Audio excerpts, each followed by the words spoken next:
Action. Hi guys, welcome back to the new episode of The Rising Stars. My name is Roxana, and before I start the interview, if you're a foodie person and you're trying to figure out what to eat for your lunch or for your breakfast or for your dinner, go check out Urban Eats MTL, their website. They're the sponsor of our talk show. And today I have actor, commercial model, done a lot of commercials, so we'll talk a bit more about that aspect of, I would say, acting business. Lucson Zaya, thank you. Thank you. Thank you for coming. So I usually start the same way. Let's go back in time. Yep. Where did it start? I know that you started, because I was preparing for the interview, you started as a model. Yep. That's where it all began. So let's go back there and we'll take it from there, the conversation. I was supposed to be a model. Like, to me, I was just walking down the street and then there's this thing, like, at the time there was like a fashion show. Versace was actually came here. Montreal? Yeah, he came here and then I was just eating like Subway and I was just eating my stuff and this guy's like, you know what, just go check it out because there's a fashion show. He saw me, like I was tall enough, but I was pretty big. But so, you were tall back then already, right? Yeah. So from there, I went there and then we had a few like, you know, like they were teaching us how to walk and everything, so stuff like that. And every time that we were coming, there was always like people like they were like telling people like, okay, you guys are done, okay, this is done. But I was still there. I'm like, hold on, so it was like a casting call that you went to with the selection on the. But to me, I didn't know. Like, like people were like, okay, oh, he's not there anymore. Okay, and then I was calling them like, oh, they just slid me off. Okay, and in the end, that was funny because when I got it, they told me, but you're gonna have to lose weight. I'm like, oh man, because I was at 36. Oh, so first of all, it's so funny because it's almost like in those movies or cliche type of like finding a model on the street, almost like, hey, like do you want to become a model? So that was your case. To me, I was just chilling, and they're like, you know what? They were paying like they were paying a lot.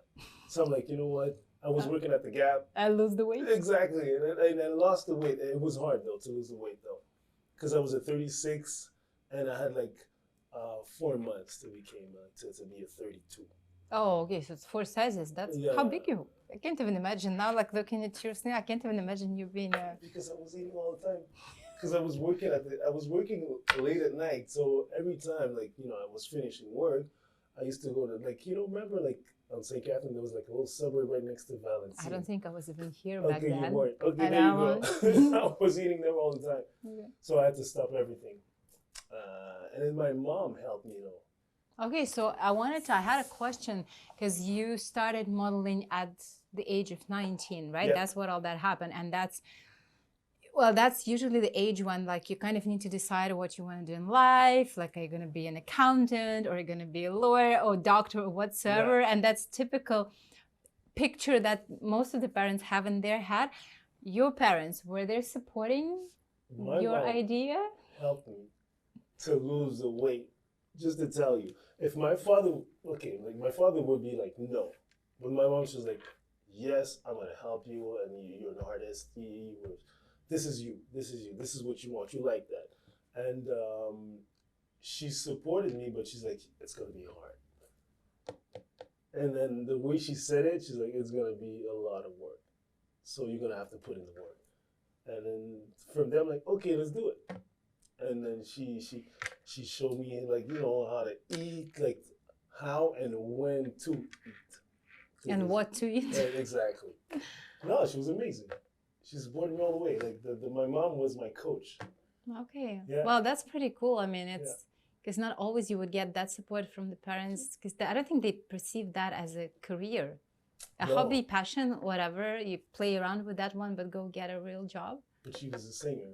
Okay, so she was coming from the artistic. There you go. So she had that in her. Okay, so you lost weight. You got your modeling gig. Yeah. For Versace. Versace. Like this was the only time that Versace did a fashion show. Only with African American models. That's pretty cool. That's pretty. In Montreal, yeah. That was amazing. That was cool. Did it help you kind of did it fuel your modeling career? Was it like a good starter point, or you wouldn't say that it really impacted, like you still got a lot of rejections, etc.? Like, so how did your career in modeling continue to develop after that one? The modeling was hard though. Even though I had this, like I had like the Versace, I thought this was gonna help me a bit more, but at all. But see, like even me, I was like, oh, like did it help? Yeah. That's what you would think organically. No? At all, no, because after that,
Because it's, I guess, I mean, in acting, you get that rejection all the time. You send yourself tape, audition, and you need to move on to the next one, right?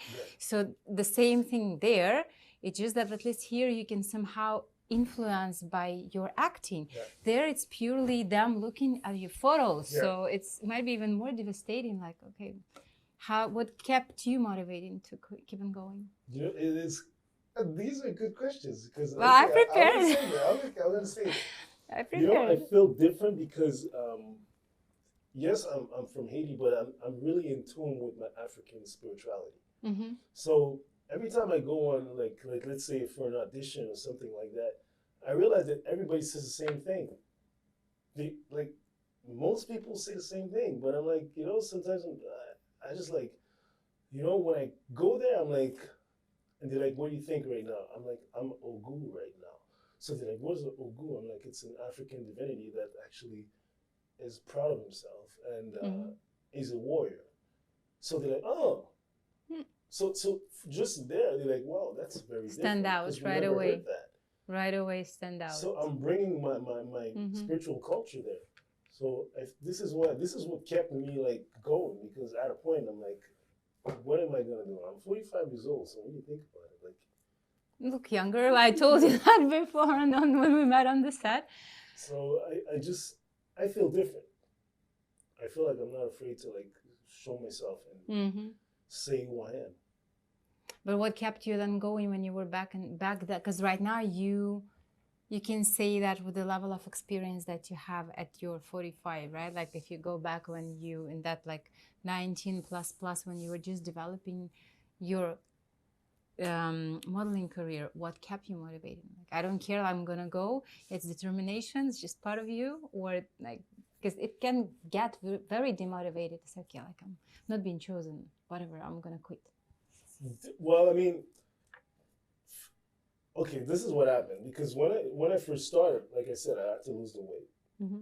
Once I lost it, now they're like, okay, now you need to be defined. Like you need to like, you know, build your body. Okay. So I realized that a lot of people had trouble with that. And then when it happened for me, and I'm like, it's working. It's actually working. So I'm like, because of that, I got so many gigs from like, you know, here and there and there. Like, and all my friends, if you look at, okay, I'm not saying like it's bad, but their body changed, you know, like they all changed. But my body, for like through time, actually stayed like, and I could feel like it's better now. It's even better at 45. Because I also realized that for model, it's even more important, let's say, than for acting to kind of stay in certain shape. Because regardless how much it's about the body positive or whatever the trends are, still you have like the classic, I guess, modeling, like the where you need to be certain size, certain.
usually it's good money, and I'm like, cool, I can do commercial once a month, and like I'll be fine financially. But then who does commercial once a month?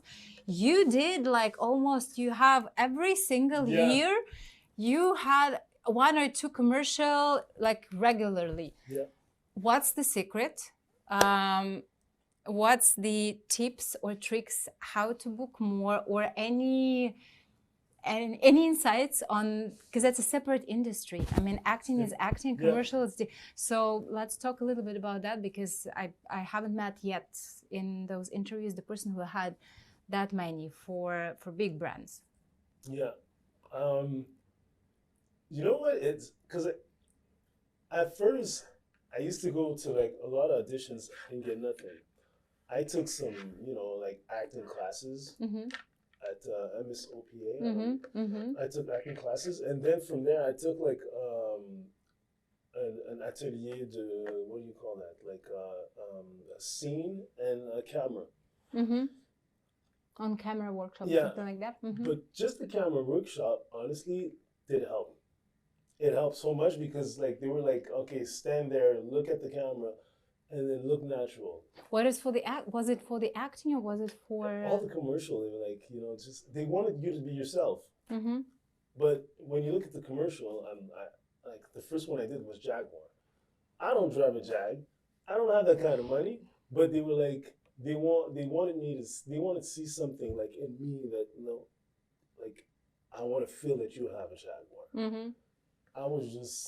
I came with it was funny because I came with like a nice African suit on.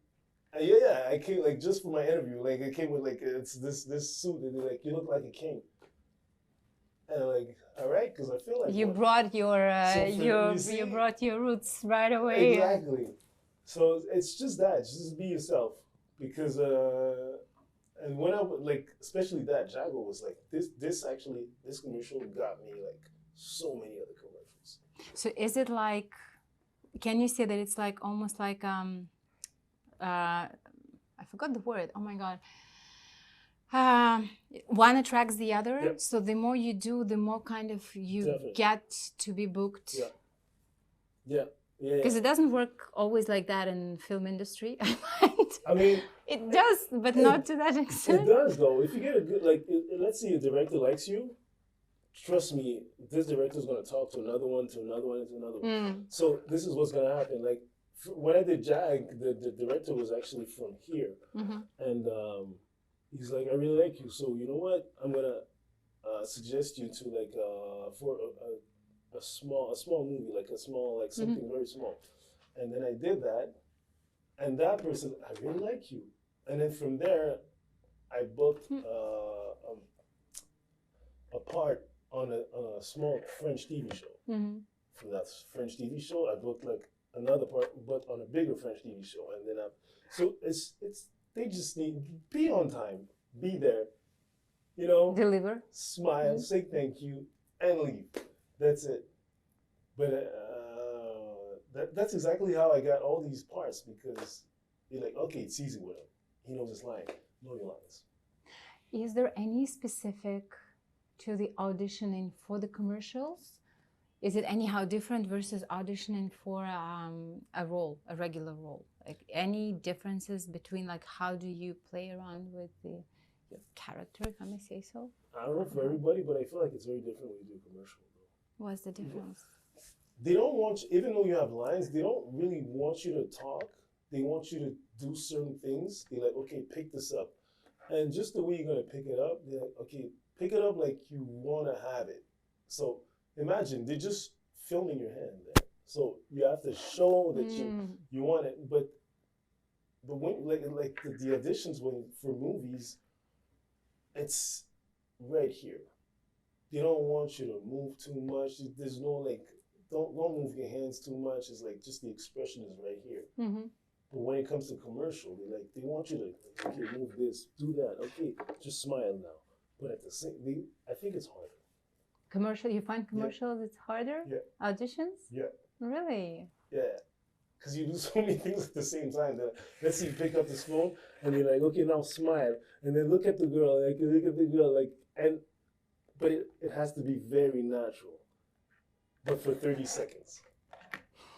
It's, What was the most memorable or the most fun commercial that you had? I saw your Old Spice Old commercial. Spice. That was so funny. I was Old like, look, Spice. wait, I know the guy.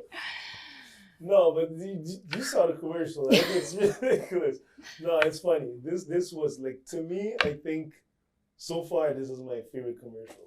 They always have like a fun one Yeah, from, but this is, I think it's it's just part of that their brand DNA. cold feel, and then he's smelling his feet, and like, no, it's something. And no, the staff loved it. I had to like play around, and you see, this was hard because I had to like play around, and they were telling me stuff at the same time. Ah, okay, so, because I haven't Yeah. done yet the commercial, so how does it work? You have like a little microphone and then they guide you through the process, or do you Sometimes. have a like, rehearsal before, or how does it, or you come and deliver right away? Sometimes they do have like someone, like, they tell you what to do, and they will tell you a lot of stuff, and then you go and you read it and you read it, you read it, and then on the spot you just do it. But sometimes they just want more. They want more. They're like, oh, maybe you could do this, maybe you could do that. So like, they put on the mic. So now they add the mic. They add like the little, they add it, and then they're like, okay, now can you do that? So while you do, you make your move. You can, let's say, look at him and okay, give him a smile, like, and then you like, and there's so many. But it's like an improv. Exactly. You have like an improv in front of the camera. It's something. It's hard. It's really hard, but it's fun. I like that better. So, speaking about the whole component of improv that sometimes you would have in the commercial, and just in general, your modeling experience and your wide experience in shooting the commercials, how does it build into you as an actor? What does it bring to you from experience perspective as an actor? The modeling, the modeling, because I was a shy kid. Like, yeah.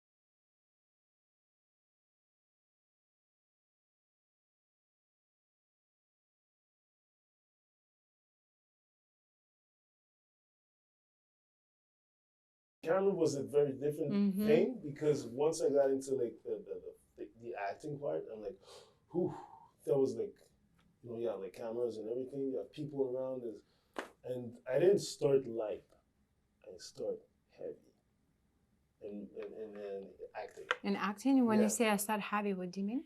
Because my first parts were, I had a scene with the actress, the French actress, Karine Vanasse. And that scene was, it was, I was literally kissing her, licking her ear, and Yeah, it was an it intimate was a very scene. intimate scene, So I started like this, and then imagine you're like, and like, you okay? I'm like, well, yeah. He's like, yeah, I'm gonna say no. I can't say no to that. I'm like working. This is the first part, but imagine when you start like that, and there's like there's a camera, this huge camera in front of you. And the people are not around, but everybody's watching on the other side. Everybody's like, it's just like this area is like pretty empty. But you're stressed out. You don't want to like, you know what, like you don't want to get like a certain feeling and start like stressing out, and then you're sweating, and then you're like, okay, well, I'm touching her, like, and I'm grabbing her, like I'm literally like, I'm touching her breasts and everything. So it's a lot. And it was your first role. Yeah. You got a lottery ticket, I guess. You pulled out the lottery ticket. Like, am I really doing this? Is this for real? Like, wow. So imagine. So, but from there, I'm like, but she made me comfortable. she made it. Like she did something because there's always a therapist, like a sex. Yeah, so I wanted to ask because usually you would have on the production you would have an intimacy coordinator. Yeah. So they kind of guide. What do they do actually? By the way, so they don't guide you. They don't tell you what to do because you know exactly what to do. So like if you're grabbing her like in a certain way, you know that you have to like grab her, but don't ever like let your hands has to stay there, or like you have to like touch her face. So this was the part that I was uncomfortable, and I was always like washing my hands because I was. And then the woman she's like, Karen, he's uncomfortable. You could tell he's uncomfortable. He's washing his hands all the time. He doesn't want to touch your face. So so that's what she did. Maybe you were just conscious about making sure that your hands are clean since you were touching someone. You're touching someone's face. She doesn't know you. Yeah. So you know what she did? She took my 3 fingers like this, and she put she did right in her mouth like that. She's like, "This is how you do it. Be comfortable," because she's like, you're too stressed, you're tense. And if I knew what the show was, I would have felt more comfortable. So this is why sometimes when you have a part there, try to like go see exactly what it is. Try to like just watch the type of the show to because be ready. I would have felt more comfortable. Like, okay, this is this show, okay. But because I didn't, do my research. Well, you were relatively fresh, I guess. Also. Yeah. I should have done my research. Guys, this is our job. And I didn't do it. So she went like this. She's like, okay, go like this, be comfortable. That's the show. Go, do your scene. But from there, everything was okay. But you got the cold shower right away in your first role, I guess. Yeah. And I guess the rest was much, much easier. No, because I had another scene with another woman. Yeah. You like your intimacy scenes, I should say. Another one. Yeah. That's how I started. And then from there, like, I got, like, other parts. What do you say what's your typecast? A lover boy? A villain? I'm a good bad boy. Good bad boy? Can I say that? I don't know. I'm a bad boy, but, like, I'm good, but... Naughty. But I'm bad. Okay. Like, when you look at the character, like, he's good, but he's doing certain things that I'm like, you're gonna get in trouble. I'm a good guy, but I'm very vicious. Yeah. So that's usually the types of the roles that you book? Most of the time. How close they are to what you would want to book? Your dream role, or like the character that you would love to play? Sometimes like people get casted for, I don't know, a role of a neighborhood girl, etc., and maybe her dream is to be, I don't know, femme fatale. Like, what's in your case? Like, what is your ultimately dream role? To me, my dream role would be like to play Jean-Jacques Dessalines, which is like an African warrior that led Haiti to its independence. I would love to play this guy because this guy was he was a genius. Yeah, very specific. Yeah. Usually people go around the character description. You have a very specific history figure that you would want to play. Yeah, because when I actually do my parts there, and if I have to be like strict and bad, I kind of use this guy in my head. Kind of use him, strategically, like the way he is. Okay, well, maybe one day you can write the script, produce the film. Yeah. That can be an option. We just briefly also touch base just before we started the interview. So you also do stunts. Yeah. Yeah. Yes. How does it help you to get more roles? Does it help to get book more roles? And in the head of most of the people, stunts, and you mentioned that like, some stunts are not that complicated. So when you think about, I think about the stunt, okay, it's like jumping off like 10 meters, like getting yourself fired up. This is the extreme. This is the extreme. Yeah, okay. Extreme. But let's say they want you to just jump over that table. This is a stunt, and which is nothing. But you get paid more, just because you actually jumped that table. So let's say they tell you, okay, just fall on the floor, but that's a stunt. It's also considered to be a It's a stunt? stunt, yeah. So the actors in, like, let's say, like, because as a stunt, you also sometimes, you are like a stand-in for the actor in a real scene, right? And then you have to do these stunts instead of, so even falling on the floor. I know that Tom Cruise, he does all his stunts by himself. But do you see how broken he is? See? So, but he does, so for him, it's double the money, triple the money. Mm-hmm. So that's why sometimes they, like, get a stunt class. Mm-hmm. Oh, because sometimes, like, the actors, they don't know how to fall. Like, it looks easy, but there's a way to do it. The landing? Yeah, there's a way to do it. So you went, there is a stunt, there, I mean, they're all a different type of the workshops. So you did go and learn how to do all the, what kind of stunts can you do?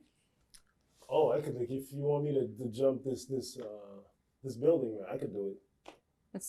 But you learn, like right there, like this building right there. If you want me to jump, I can do it, because it's all about the landing. Mm-hmm. Because let's say you do a scene that you have to jump, and you have to act crazy because you're jumping. You have to crazy. I've seen that in the movies. But the landing is the most important. Like they keep telling, like, guys, know how to land, because a lot of people, they got injured, neck injuries, even though there's like tons of like mattresses, like you could still get hurt. But now, even though I'm afraid of heights, but I could do it. You're afraid of heights? Oh. I can't deal with that. Yeah, I'm afraid of, but I could do it. Now I know how to land. And I did like certain things, like my stunt class. We used to like go on like high school, like rooftop there, jump. Oh, you have like a so in the stunt classes you would also have like a practice. You will go in a real conditions, replicate what you learn. You start really small, and then like more and more. They're like, okay, now 15 feet. Like 16, and more and more and more, and after that they're like, okay, now jump that. We go into like roof, and then like they place all the mattresses and everything. So that sounds, I don't know, just that sounds already scary. It's scary at first, but after that you just feel like you're just jumping. The landing is the same. Well, I guess I guess like in every single sport, if I may say so, like as long as you know the body mechanic, how you do it, it gets easier. On the water, like sometimes they put you like in a small cabin on the water just to control like your mindset, because a lot of people are afraid of like small areas. So we learned that too. We learned all kinds of stuff. That's pretty cool. What was the apart from that first role with the intimacy scene, but what was another, like, the role that left like a trace in your heart, saying, oh God, that was a great one, like that one I would do maybe, I know, over, or I would do again? It was on a French TV show called Les Météorites. And I was playing a dad. I was playing he was bad dad. You see, I have like trouble saying it. I was just about to say, like, well, that's a good role. Yeah, it was a bad dad. But it got into like it got into me because there's certain stuff in that scene that I saw, like, in my life. Like I witnessed this, And then when I actually did it, even like the cast was like, wow, what happened? And like, I didn't want to talk. But at the end, when I looked at the scene, I was like, all right, I did it. Yeah. I did it. And I liked it because it was kind of something that, it was like hard to do, but I just managed to do it. It's a deep emotional connection. Yeah, exactly. And I just wanted this scene to be done. So to me, like, okay, if we have this one, we're not gonna do it again. How many takes? 2. The first one was the first one is just because we made a mistake. There was a kid in the scene, and the kid shouldn't be there. Like the kid, and when we did it, she froze. She froze, and she had to say something, but she froze. So we said, let's not put the kid in the scene, and let's just do the scene together, and then after that, we're gonna add the kid. and then we did. That's what we did. What's your native language?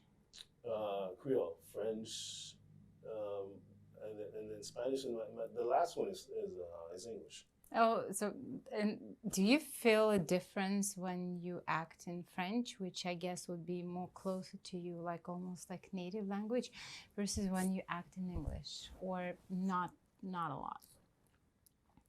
I feel more comfortable in French. Yes, I feel more natural in French. But that's how I feel. Because I saw you had a lot of also you're a UDA member, you're ACTRA full member, and you did a lot of French TV shows as well. They're a big chunk on your resume. There's a lot. Well, I mean, this happened last year, because I used to get none. So last year you had a big spike of your career. Everything started after that, les exams, les météorites, and all of that. But I started in English though. Yeah, everything was everything I was doing. Really, what's going on there? Really, I'm really that bad in French? Yeah, I was asking myself, and they even told me that my French was how can you say this? It's too forced, kind of.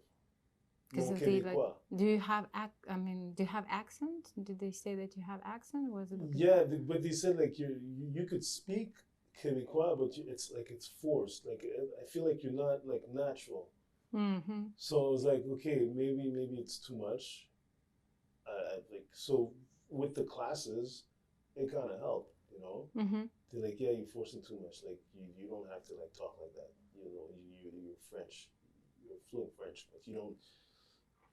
But the part that especially Québécois, when you do Québécois, you can't use it. You can't say how can I say this? Say lo. You can't act like that. That's too much. For them, it's way too much. Even though it's real, but it's too much. You know. It's real. Okay. Yeah. So that was my problem. Okay. You were putting too much accent on getting that Québécois way too much up front that it was getting a bit unnatural. Yeah. It wasn't natural. It was. I'm okay, they're right. And then I got better, and from there. Yeah, you had a great year. A lot of stuff coming up. Yeah. So, well, what's next for Lucson then? Oh, next. I mean. You know what's funny? Because I'm right now. I have a feeling there's something inside of me that tells me, you know what, you gotta work out. You gotta work out because there's something coming. But it's gonna be physical. I don't know what it is though. I do not know. But every time something that happened, that gut feeling happened, it worked and it happened.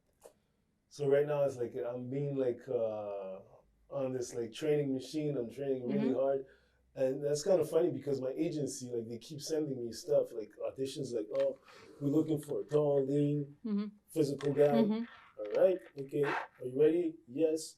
And I just finished I just did a commercial for Fruit of the Loom right there, and then from Fruit of the Loom, this guy is also doing the photo shoot for the company bench. He's honestly, we're gonna need you. You have some secret of creating those, moving from one project to another through the connection. Change, yeah, it's a chain. A chain reaction, exactly. Yeah. So something's coming. Yeah, something is coming. I don't know what it is, but something's coming. Well, congratulations. I'll keep watching your Instagram stories just to understand. So what finally landed, I'm wishing you all the best and good luck. And for your career to keep on developing and it started fueled up, so the trajectory goes up as well. Continue to go. Thank you so much. Thank you for your time today. Thank you.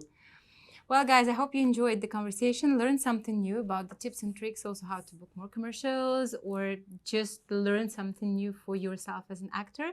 And looking forward to seeing you at the next episode.